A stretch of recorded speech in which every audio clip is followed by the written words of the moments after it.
বন্ধুরা, তোমরা জানো কালকে রোলার কোস্টারে চড়ার আমার এক দুর্ধর্ষ অভিজ্ঞতা হয়েছে। এটা আমার জীবনের স্ক্যারিয়েস্ট ঘটনা এবং আমি 12 বার এটা চড়ি। এটা এত এটা আমার কাঁধে, তাই না? আমাদের মধ্যে অনেকেই জীবনে কখনো শাই, নার্ভাস বা অ্যাংশিয়াস ফিল করেছি যখন নতুন কারোর সাথে দেখা করে বা নতুন কিছু চেষ্টা করে বা ক্লাসে উত্তর দেওয়ার সময় বা যাকে পছন্দ করে সাথে কথা বলার সময়।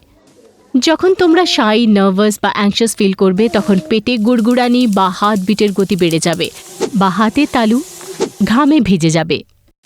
কয়েকজনের উপরে এই অ্যাংশিয়াসটি এবং স্ট্রেসের প্রচণ্ড চাপ সৃষ্টি হয়, ফলে এই সিচুয়েশন ভয়ানক হয়ে যায়।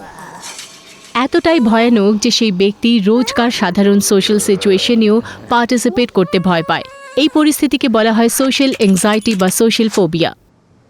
যাদের সোশ্যাল অ্যাংজাইটি হয় তারা নিজেদের বন্ধু বা বন্ধুদের মধ্যেই থাকতে চায়, কিন্তু বেশি লোকেদের বা নতুন সিচুয়েশনের মধ্যে আমাদের অ্যাংজাইটির ফিলিং হয় এবং ফলস্বরূপ আমাদের মনে এক অজানা আতঙ্কের সৃষ্টি হয়। এর ফলে আমরা কিছু অ্যাক্টিভিটিসে পার্টিসিপেট করতে চাই না বা নিজেদেরকে এই সব থেকে দূরে সরিয়ে রাখি। অন্যদিকে আবার কয়েকজনের ফিলিং এবং রিয়াকশন অন্যান্যদের তুলনায় প্রচণ্ড ইন্টেন্স হয়, কিন্তু এতে তাদের কোনো দোষ নেই। তারা সহজেই এই ফিলিং থেকে মুক্ত হতে বা কাটিয়ে উঠতে পারে না।